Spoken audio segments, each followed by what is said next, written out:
Arrancamos el año 2022 y lo vamos a hacer con una temática muy particular como es el turismo estudiantil. Por redes se ha viralizado una investigación periodística de Gonzalito, el periodista, el ex CQC, con una agencia de viajes vinculada al turismo estudiantil y problemas con los chicos y sus viajes.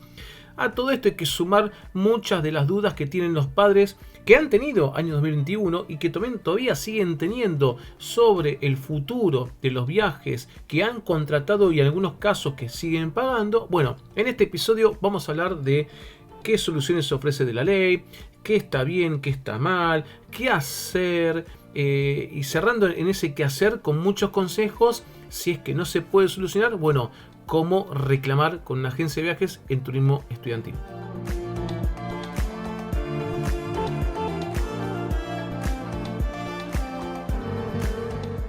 Bueno, gente, ¿cómo están? Bienvenidos a un nuevo episodio de este podcast que, como me gusta llamarlo a mí, Derecho y Turismo. Y como les contaba en la intro, vamos a hablar de un tema que entre tantos que hubieron por ahí, que el tema de Habana, que lo de Iberia, que la oferta, etc. Hay un tema también que sobresale y es el de turismo estudiantil. Y bueno, vamos a invitar a un amigo a la casa, un amigo personal también, Santiago Aramburu, especialista en Derecho y Turismo, como ustedes ya conocen. No sé si recordarán, en el episodio 14 hemos hablado de unas temáticas al respecto, así que bueno, bienvenido otra vez, Santi, ¿cómo andás?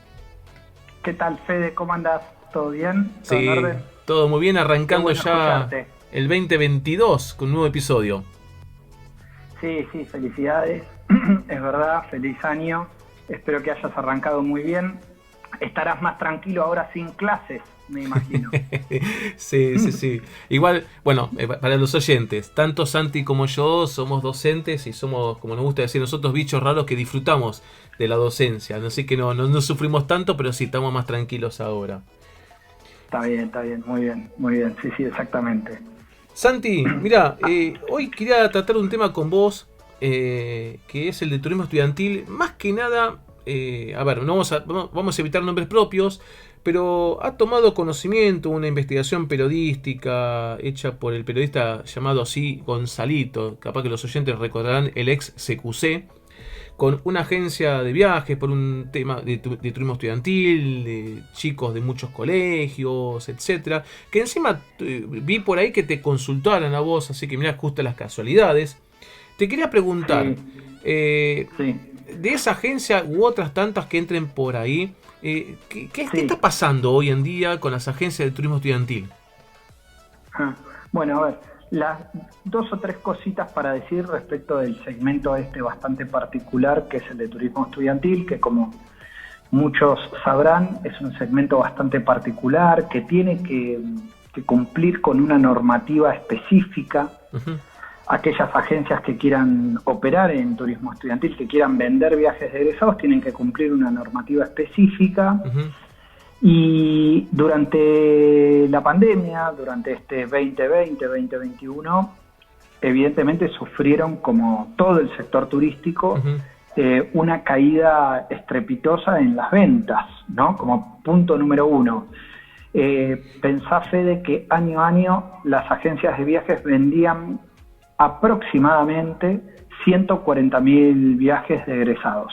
Impresionante. Aparte, esto es parte de lo que a veces la gente le llama así vulgarmente una bicicleta, porque el financiamiento, no digo que todas hagan lo mismo, comentarios de hace mucho tiempo que he escuchado, que el financiamiento se retroalimenta con otras ventas, es decir, el viaje que viene pagando el chico, vamos a inventar por una fecha, el 2018, y se financia un poco por el aporte también de los que están pagando, comenzando para el 2019, y la bicicleta empieza a jugar ese juego. Totalmente, porque son viajes que se pagan hasta a veces con 1 año y medio de anticipación.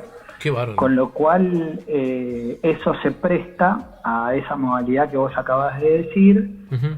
Y que hace que sí haya como un financiamiento que lo que recibo hoy es para pagarlo de mañana. Sí. En ese contexto, las agencias, como el resto de los prestadores turísticos, recibieron apoyos por parte del gobierno que hizo para mí que no tengan que cerrar las agencias estudiantiles. Sí. Yo conozco un caso de una agencia pero no sé si formalmente se dio de baja. Lo conozco por consultas que he tenido de diferentes padres y madres. una empresa muy grande de Córdoba, una de las top 10, como llamamos siempre, una de las 10 empresas más grandes estudiantiles, que tuvo que cerrar, aparentemente, digo, porque no conozco que se haya dado la baja formalmente desde el Ministerio de Turismo, que es la autoridad de control, ¿no? Sí. Entonces, pero supongamos que esto es cierto y que se dio de baja, bueno, es la única en la que tuve conocimiento que se ha dado de baja.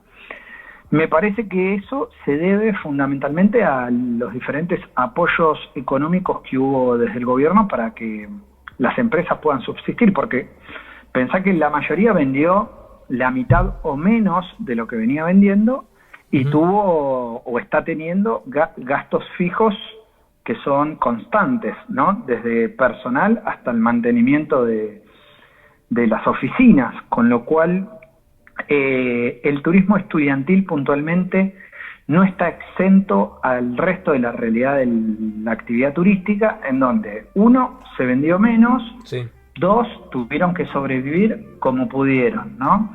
En ese contexto, hasta donde yo sé, fueron muy pocas las bajas estudiantiles, o es decir, fueron muy pocas las empresas que dejaron sin sus viajes a estudiantes, ¿no? Porque fuera del contexto COVID siempre nos enteramos de alguna agencia que cada tantos años tiene alguna caída y tiene que y hay problemas con los contratos pendientes de ejecución, y razón por la cual se crea el sistema de turismo estudiantil en la Argentina, que es el famoso Fondo Fiduciario Estudiantil. La cuota Eso cero. No se crea porque sí, se crea porque, bueno, en el 2001 cae Río Estudiantil y Lapa Estudiantil, en el 2005 cae Saiga Travel y 5 Zonas, y como consecuencia de todas esas caídas que se venían suscitando, se crea un sistema específico con un fondo fiduciario, que además no es un fondo fiduciario que se quedó mirando el techo 10 años,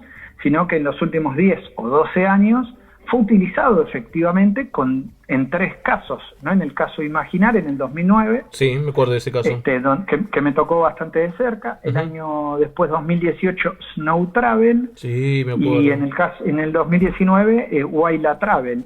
Ese no me acordaba.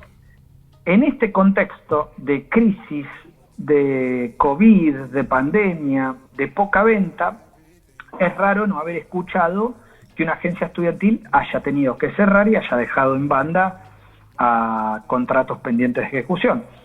Tengo entendido que alguna caída hubo, pero evidentemente habrán, no sé, utilizado un sistema distinto que el fiduciario o no, o por ahí yo tengo mal el dato, ¿no? Pero digamos, la verdad que vos, antes de la pandemia, o recién iniciada la pandemia, me decías qué va a pasar con estudiantil, y yo te decía, y probablemente se tenga que utilizar el fondo fiduciario porque va a haber 2 o 3 agencias que no lo van a poder soportar. Bueno, eso no sucedió. Sí. Y si sucedió, pasó otra cosa que no me enteré, ¿viste? Pero, digamos, vos me preguntás por este segmento, bueno, hay de todo. Frente a esta crisis, el Ministerio, como autoridad de aplicación, sacó una resolución que es la 498 del 2020. Sí, ahora te voy a preguntar esa resolución. Una aclaración más que nada para los oyentes, porque vos antes tú lo sabes perfecto.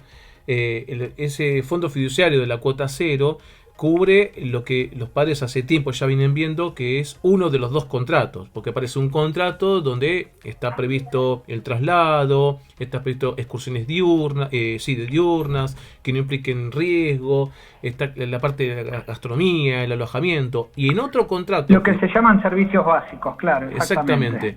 Y en otro contrato, que es lo que a los chicos les interesa, eso no está cubierto por la cuota cero. Eso es un dato que, no está cubierto. que es oportuno que los padres también tengan presentes, si una agencia llega en esta situación. Sí, bueno. sí, totalmente.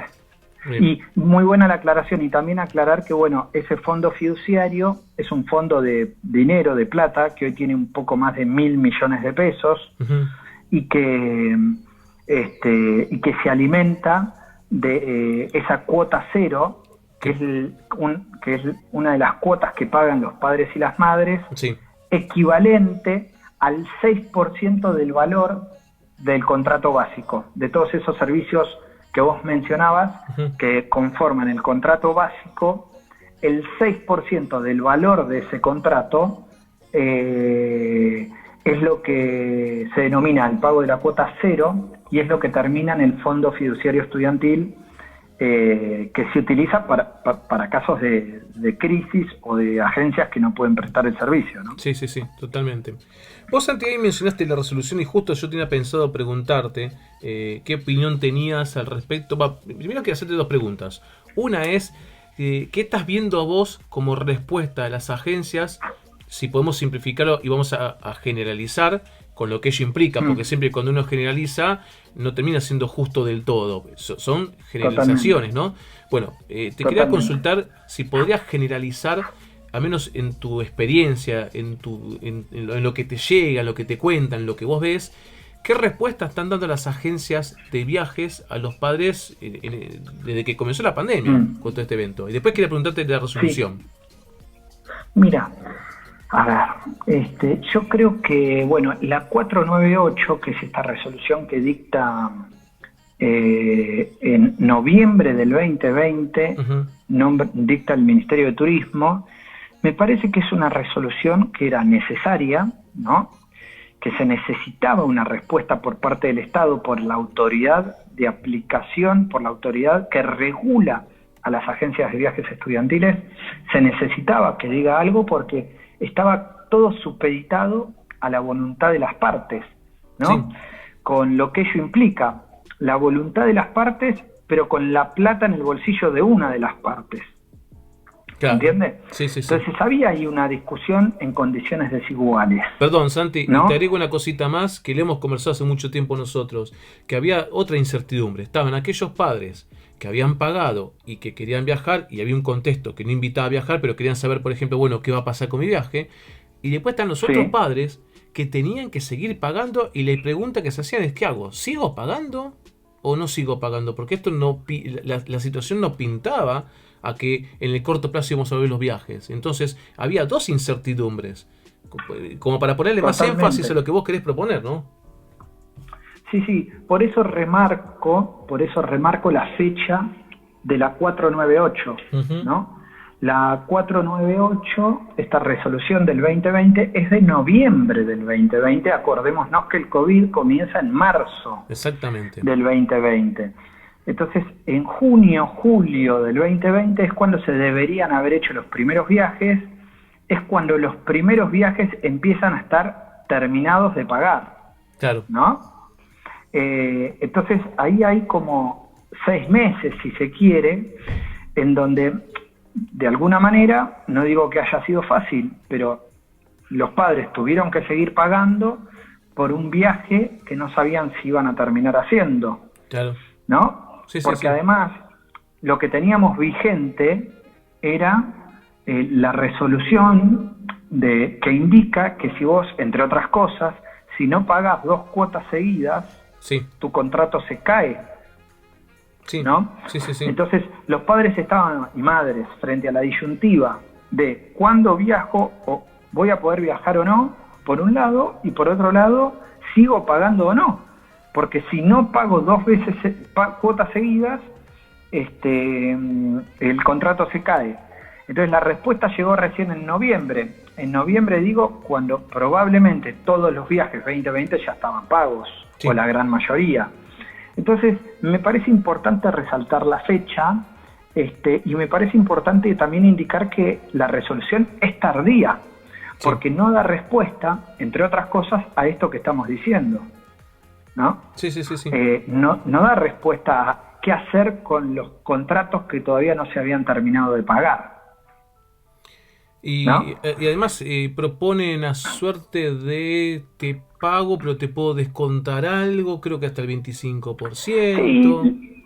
Sí, la 498 dice varias cosas. Lo más importante es que dice, mira, tenés 2 opciones, o se reprograma para cuando se levanten las restricciones, y esa reprogramación tiene que ser dentro de los 12 meses desde que se levantan las restricciones, opción A. Y opción B es, te devuelvo la plata, pero te devuelvo la plata y puedo retener hasta un 25%, ¿no? Y esa retención es de hasta 25% y te lo puedo devolver en hasta 2 cuotas, ¿no? Entonces, esa es a grandes rasgos y de manera resumida lo que dice la 498. Después hay una disposición del 2021 del mismo Ministerio de Turismo que hace un par de aclaraciones y aclara y dice: el hasta 25% que se puede retener es de lo efectivamente abonado, dando ahí algún lugar a alguna confusión que podía existir respecto si lo que había que devolver era sobre la totalidad de lo que vale el contrato o de lo que pagué, o de lo que vale el contrato básico, ¿no? Porque el Ministerio de Turismo regula, como dijimos al principio, el contrato básico, no regula a todo el contrato estudiantil. Sí, ¿no? La cuota cero solamente cubre el contrato básico. Entonces, ahí algunos podrían llegar a decir, bueno, te retengo el 25, pero no el 25 del total, te retengo el 25 del contrato básico. Otros podían decir, te retengo el 25 de lo que me pagaste, y otros podían decir, te retengo el 25 de lo que salía al viaje. Claro. Entonces, para no prestar a confusión, hay una aclaración que es el 25% de lo abonado, ¿no? Pero bueno, sigue siendo incompleta también la normativa en este sentido, porque, por ejemplo, no aclara qué pasa con los que pagaron en moneda extranjera. Ese es un buen punto. No aclara qué pasa con los liberados, ¿no? Porque los liberados o hermanos acompañantes, ¿no? Tienen derecho adquirido. ¿No? Al ser liberados no pagan, entonces uno dice, ¿qué te van a devolver si no pagaste? Bueno, pero tuvo que pagar los seguros, por ejemplo. Entonces, no pagaste el viaje, pero pagaste los seguros forman parte del contrato básico. ¿Se te tiene que devolver un porcentaje de eso o no? ¿No? Tampoco plantea la posibilidad de un voucher, cosa que de hecho sucedió mucho en estudiantil, pese a que la normativa no lo decía como opción. Yo he firmado muchos acuerdos estudiantiles en donde la empresa emitió un voucher para poder ser utilizado por el estudiante o por alguien de su entorno familiar en un viaje a futuro más adelante.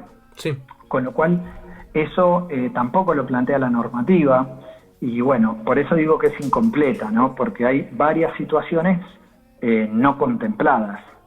Sí, vos sabés lo que mencionaste. Pero para mí lo más importante, Fede, no tenido en cuenta de toda esta historia, yo lo que no puedo creer es cómo no se tuvo en cuenta el Fondo Fiduciario Estudiantil, ¿no? Porque estamos hablando de varios millones de pesos. Vos contaste recién, 1.000 millones. No, claro, es un poco más de 1.000 millones hoy. Entonces, ¿cómo está esa plata ahí frente a esta crisis que hubo del sector puntual estudiantil, pero del sector turístico en general, pero puntual estudiantil, y no fue utilizado?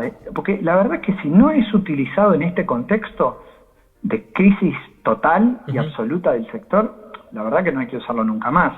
Uno puede decir a algún técnico que conozca la temática, puede decir, bueno, pero el objeto del fondo fiduciario dice que tiene que ser utilizado en otras situaciones, ¿no? Y no, porque dice, es cuando una agencia cierra o cuando una agencia manifiesta que no puede brindar el servicio, pero también dice cuando la autoridad de aplicación así lo determine, ¿no? Entonces uno puede decir, bueno, habría que modificar el objeto del fondo fiduciario. Y la verdad que en este contexto de crisis y de pandemia se han creado fondos fiduciarios nuevos, el Estado creó fondos fiduciarios nuevos, el Estado creó un programa exitosísimo como Previaje, el Estado modificó la forma de contratación. El Estado contrata de una manera, con un procedimiento distinto como consecuencia de la pandemia, y es entendible que así sea. Ahora, no podemos modificar un artículo de un objeto del contrato de fiduciario estudiantil, ¿se entiende? Entonces, me parece que ahí hubo como algo que no termino de entender, que es como teniendo un fondo específico no se utilizó ni a favor de los padres y madres, pero tampoco a favor de las empresas a ver, Mira, una situación concreta, vamos. Contraté en el 2019 para viajar en el 2020. En el 2020 no viajé porque no pude y terminé viajando en el 2021. Lo que viajé en el 2021, probablemente el servicio que utilicé valga 10, pero yo lo pagué a precio 2020. Entonces por ahí yo lo contraté por 9, un servicio que termina saliendo 10, ¿no? Sí. Porque aumentó, supongamos, un 10%. Ahora, esa diferencia, ¿se le cobró al turista que viajó en el 2021 y iba a viajar en el 2020? ¿La puso la empresa de viajes? ¿Quién puso esa diferencia? ¿O no la puso nadie? ¿Se entiende? Sí. Y pregunto, ¿el fondo fiduciario no hubiese servido para cubrir ese especie de índice inflacionario estudiantil de servicios básicos? Mira, eso me acaba de ocurrir, ¿no? Totalmente. Un índice inflacionario de servicios básicos estudiantil, ¿no? Ni te digo que te incluya el trago verde del miércoles a la noche en el boliche, pero ponele que te incluya los seguros, los PCR, los gastos que hubo que hacer para cumplir con los protocolos. A ver, eso nunca se le cobró a Santi, nadie. O se les cobró aparte. O lo cubrieron las agencias. Bueno, mirá el fondo fiduciario si no hubiese podido ser útil para todo esto que estamos hablando nosotros ahora en 15 minutos. Mirá, de lo que vos estás contando, Santi, por supuesto siempre la realidad supera lo que yo llamo la ficción jurídica, es decir, lo que está escrito en la ley, pero de acuerdo a las normativas que rigen el turismo estudiantil, se supone que tiene que haber una adecuada previsión en la contratación de prestadores. Así que para la norma se supone que los agentes de viajes, muchos de los servicios tuvieron que haber sido contratados y por lo menos, digamos, no te digo la totalidad, pero grandes volúmenes de dinero sin su momento, hablo ante la pandemia, ¿no? En su momento haber girado el dinero. La práctica marca que muchas veces esto a veces no sucede. Y bueno, ¿por qué no, como decís vos, por qué no haber utilizado ese dinero ahí, tanto en los servicios que no se abonaron, como en los servicios que, está bien, se debieron haber abonado y no abonaron? De última, pues se verá que cómo se corrige ese actuar de la gente de viajes, hablo de la gente de viajes de turismo estudiantil. Pero sí salir en defensa de los prestadores locales, que de hecho, sea de paso, hacen el turismo, salir en defensa de los principales afectados de esto, que son los padres. Porque vos decías un 10%, yo la verdad no soy malísimo con las cuentas, pero no sé por qué me arriesgo que entre la inflación y la depreciación del peso, dos factores muy negativos, los valores se hayan incrementado muchísimo más. Creo que hasta podemos hablar de entre diferencia de prepandemia a 2021 en pandemia, creo que estamos arriba del 50% y no sé si más. Totalmente. Bueno, ese era un buen ejercicio para hacer que no se hizo, digo, ¿no? Sí. Generar un índice inflacionario de servicios básicos estudiantil para que el fondo pueda servir para cubrir esa diferencia y que no la tengan que pagar ni padres ni madres ni agencias, sí, ¿no?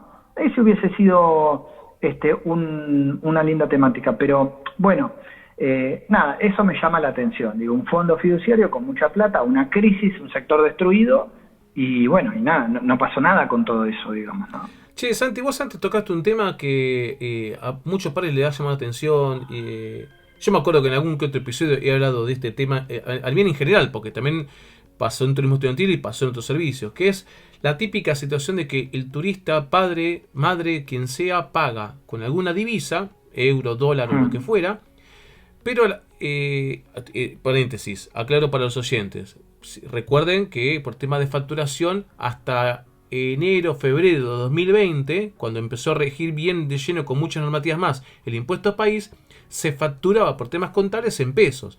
O sea, no es una maldad del prestador. Vos ibas en 2019, pagaste con $1.000 y lo que había que hacer era fijarse a ver cuánto está la cotización del dólar. Tanto. Eso en pesos y se ponía la factura.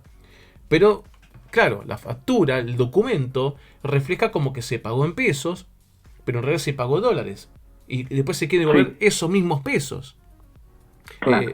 Ahí, perdóname Santiago, voy con esto, tenemos problema uno, que he visto casos de eso, y otros que lo que he visto es, bueno, mira, vos me pagaste $1.000, hoy el dólar está a 107. Sí, el dólar oficial. Y le pagan los pesos equivalentes ahora, amparándose en el 765 del Código Civil. Y yo me acuerdo que en esto tenía que responder y decirle, mira, lamentablemente, salvo un fallo que yo lo he comentado por ahí, que no tiene nada que ver con turismo, que fue medio salomónico, buscaron un punto entre medio de la valorización del dólar blue, que por aquel entonces estaba a 150 y algo, y el dólar oficial que estaba a 90 y algo. El fallo. Sí. Fue un fallo medio salomónico por una ejecución. Habría que ver, ejecución. Pero la ley permite que se devuelva en pesos. Esto lamentablemente el 765 lo prevé de esa manera. Bueno, con esta intro voy a la pregunta, Santi. Y quería preguntarte vos, ¿qué viste vos en turismo estudiantil respecto a estos problemas de pagué en dólares y no me devuelven los dólares o no me devuelven en pesos o lo que fuera? Sí, mira, tanto en turismo estudiantil, viajes de egresados, cruceros, líneas aéreas, cualquier tipo de contratación turística, y me imagino que en cualquier otro ámbito del derecho, cuando vos entendés que del otro lado hay una persona física, humana, ¿no? Sí. Que quiere solucionar la cosa, ¿viste? Y entendés que esa persona que quiere solucionarlo tiene dificultades, y entendés sus dificultades, los acuerdos son casi un trámite administrativo, o más simple inclusive que un mero trámite administrativo. Es decir, cuando vos ves del otro lado una buena intención, pero entendés que hay un problema que esa persona tiene, después el acuerdo siempre se arriba, ¿viste? Y se puede llegar teniendo en cuenta la devolución en dólares, como muchas empresas lo han realizado, devolución, cobraron dólares, devolvieron dólares, o devolución en pesos, pero al dólar, a un tipo de dólar no oficial, ¿no? Mira. Entonces, yo lo que veo por mi experiencia es que si del otro lado hay como buena fe y entendimiento de la problemática por la que está pasando la otra parte, el acuerdo después se puede llegar a cualquier tipo de acuerdo, como que ese entendimiento da lugar a cualquier resignación por parte de las partes, tanto de unos como de otros, ¿no? Entonces, esto por un lado, porque viste ahí como que en tanto tecnicismo también es cierto que en definitiva lo que aflora es la cuestión humana. Mira, gran parte de los porcentajes de las quejas que recibimos en Turgel, ¿viste? Tienen que ver no con la respuesta que da la empresa que no lo satisface, que eso sí también hay muchos casos, pero la gran mayoría es: quiero hablar con la empresa y no me puedo comunicar. Sí. ¿No? Sí, yo lo he mencionado. Les mandé 7 mails y no me contestaron. El WhatsApp automático no me responde. Sí. La plataforma digital no me da la opción que yo les quiero decir y preguntar. Entonces, ahí hay una falta de comunicación que es evidente. Y la gran mayoría de los conflictos surgen más allá de la cuestión técnica y más allá de los intereses que cada parte tenga, por una falta de comunicación. Ahora, yendo al ejemplo puntual del valor en moneda extranjera... Perdón, por Santi, eso te digo, y te agrego una cosita para dimensionarlo esto, que lo que vos estás contando, o sea, si hay algún prestador que esté escuchando, es una clara afectación de uno de los deberes que aplica, que es el deber de trato digno, porque muchas veces la gente piensa, el trato digno es que no me falte el respeto. Sí, también, pero el trato digno también es un trato, mejor dicho, indigno, la ignorancia, el ignorar la petición, el no dar respuesta, no atender ya sea la consulta o el reclamo del viajero. Y esto es lo que vos estás narrando, que hace poquito vos también lo has comentado en un grupo que participamos varios, los informes de defensa del consumidor, las multas que aplica.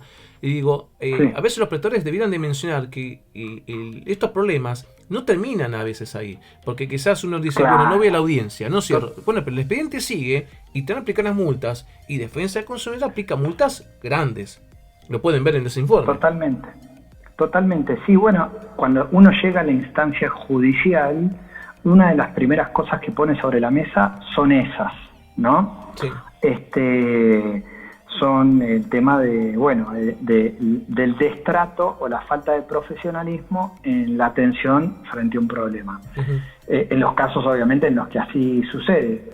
Pero una cosa que también yo me pregunto mucho respecto de la cuestión de esto que me preguntabas puntual de los viajes de egresados y estudiantil y el pago en otra moneda, sí, es la validez que tiene el cobrar en moneda extranjera, ¿no? Creo que no hay ninguna normativa de defensa del consumidor que lo prohíba, pero no lo sé, no sé si no hay alguna normativa de lealtad comercial que habla de la obligación del pago en moneda nacional. Mirá, mi opinión al respecto es, entra como una obligación como si fuese un trueque. Es decir, supongamos de que vos, Santi, que no te falta mucho, también vas a ser un influencer, y vos decís, mirá, ¿sabes qué? Yo te pago o cobro con canje. Y vos no hace falta que cobre dinero, podés cobrar con un servicio. Está todo bien ahí, ¿no? Sí.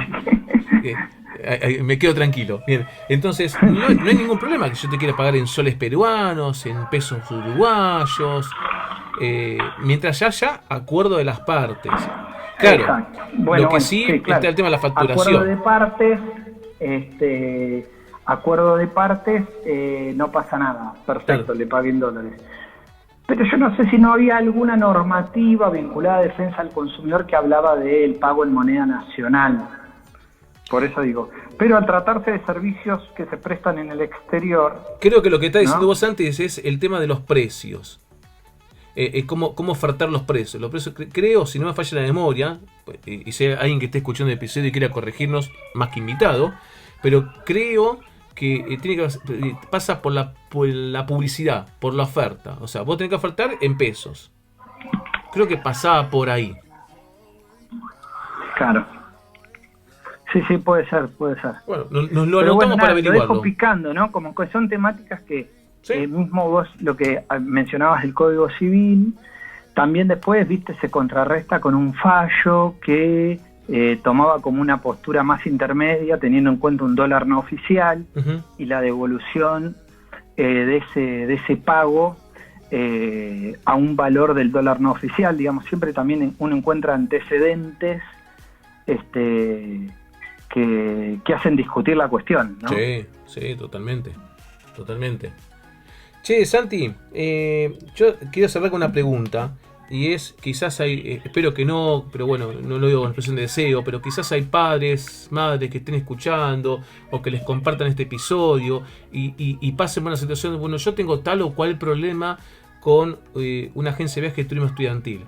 Vos como abogado, que de hecho, vamos a aclarar nuevamente, vos ejercés justamente, defendés los intereses de tus clientes, sean padres, madres o simples viajeros. ¿Vos qué les recomendás a ellos?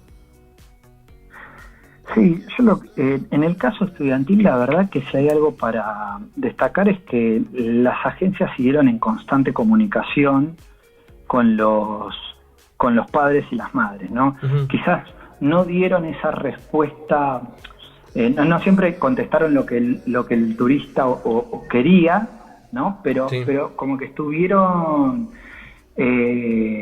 para responder preguntas. Me parece que ese es como el primer paso, ¿no? Estar en constante contacto con la empresa, y cuando ves que del otro lado, del lado de la empresa, no hay una respuesta, no te contestan los mails, ahí prender la luz de alarma, ¿no? Sí.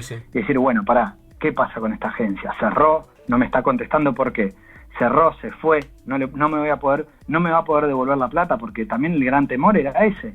No me contestan, no me va a poder responder. Entonces, mientras haya una respuesta y haya un diálogo constante con la empresa, me parece que hay que seguir por ese camino y ese canal. Uh-huh. Ahora, cuando se corta ese canal de comunicación, o cuando la empresa me responde, pero me responde A, y yo no estoy de acuerdo con esa respuesta A, lo que queda entonces es iniciar un reclamo a priori en la instancia administrativa o mediante una audiencia formal para citar a las partes y tratar de arribar a un acuerdo en esa instancia, y que la empresa diga, che, bueno, a ver, pará, estos de verdad no estaban de acuerdo con lo que le estábamos diciendo y están dispuestos a llevarlo a seguir con el reclamo en cualquier instancia, ¿no? Entonces me parece que ahí hay que demostrarle a veces al otro que esa respuesta no te satisface, y más allá de decir no estoy de acuerdo, también accionar e iniciar el reclamo que estimen conveniente, ya sea en vía administrativa o mediante una audiencia prejudicial, digamos que son los dos primeros pasos posibles, ¿no? Sí, vamos a aclarar a la gente que esté escuchando que lo que cuenta Santi, la mediación, sería lo que se llama una instancia prejudicial, ya sería previo como las puertitas. Y la instancia administrativa, en este caso, corregime Santi si me equivoco, estaría tanto, por un lado, en defensa del consumidor, como en el Ministerio de Turismo y Deporte de la Nación, que es la autoridad de aplicación del turismo estudiantil. Ellos pueden hacer las reclamos en los dos lados, ¿no? En los dos lados, por supuesto, es así. Y lo bueno de también dejar aclarado es que una instancia no agota la otra, es decir, uno puede iniciar todas las instancias que estime conveniente y después ver con cuál se queda, digamos, ¿no? Después ver cuál es la que avanzó más rápido, cuál es con la que se dio respuesta más rápida y más ágil, y quedarse con esa, ¿no? Voy a hacer de Fantino. Lo que no va a poder suceder es que no lo van a poder sancionar a la empresa dos veces por el mismo hecho. Claro, eso por supuesto que no. Sí. Pero bueno, uno puede decir, bueno, inicio acá, a ver qué dicen, inicio allá, inicio por el otro lado. Y voy viendo qué tipo de respuestas voy teniendo en diferentes ámbitos. Entonces, te decía, y voy a hacer de Fantino, el famoso el para. Vos me decís que puede al Ministerio de Turismo y Deportes, plantear una denuncia. Si veo que no prospera, por lo menos en esa famosa instancia presumarial de acuerdo, si es que se abre una instancia así, bueno, voy y inicio el reclamo en defensa del consumidor. Ahí se activarán los mecanismos de audiencias. Y si no ocurre nada, bueno, ahí seguir con la etapa judicial, porque ya un dato interesante, esto sí quisiera remarcar a la gente, que cuando pasa por defensa del consumidor y está el famoso COPREC, creo que es lo que se le llama, y fallan las audiencias, no es obligatorio hacer una mediación prejudicial. Ya podés ir con la demanda, el fracaso de esa instancia habilita a ir con la demanda de reclamos. Judicial. Totalmente. Sí. Yo, dos cosas con eso. Uno, yo inicio en todos lados al mismo tiempo. Después me fijo, total, para decir que no, después hay tiempo. Bien. ¿Está bien? Sí. Y después algunos incluyen a la potencial retención de dinero como una especie de excusa o causal para iniciar una demanda penal, ¿no? Uh-huh. ¿No? Que eso por ahí en el caso que se hizo público, que vos mencionabas antes, también se mencionó así por arriba. Y la verdad es que si es así, lo bueno de ir a las instancias administrativas formales es que, por ejemplo, la autoridad de aplicación tiene el deber, en caso de observar que hubo un presunto delito penal, uh-huh, ¿no? Por ejemplo, un delito de estafa, por decirlo, de retención indebida de dinero, uh-huh, que puede configurar como un delito penal, tiene la obligación de iniciar también la demanda penal correspondiente como autoridad de aplicación, como autoridad regulatoria de esas empresas, ¿no? Sí, totalmente. Por eso también es bueno dejar la semillita en todos lados y después ver cómo va floreciendo. Total, después hay tiempo para trasplantar esa plantita y dejarla en un único lugar. Sí. Santi, bueno, agradecido nuevamente por el espacio, por compartir tus experiencias. Estoy seguro que a más de uno esto le va a interesar, que dicho sea de paso, en la descripción del episodio voy a estar compartiendo un enlace a las cuentas de Santiago, ¿sí? Recordemos, estás en Instagram, tenés web. Sí, ahí como TourHelp, estamos como TourHelp tanto en Instagram como en la página, como en la web, tourhelp.com.ar, ahí nos encuentran. Perfecto. Santi, un abrazo grande y hasta la próxima. Cuídate. Bueno, gracias a vos, Fede, saludo grande.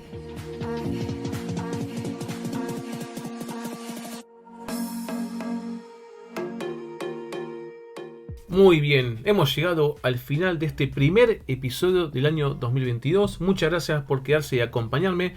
Los espero el próximo viernes con otro episodio de este podcast llamado Derecho y Turismo. Chau, cuídense mucho.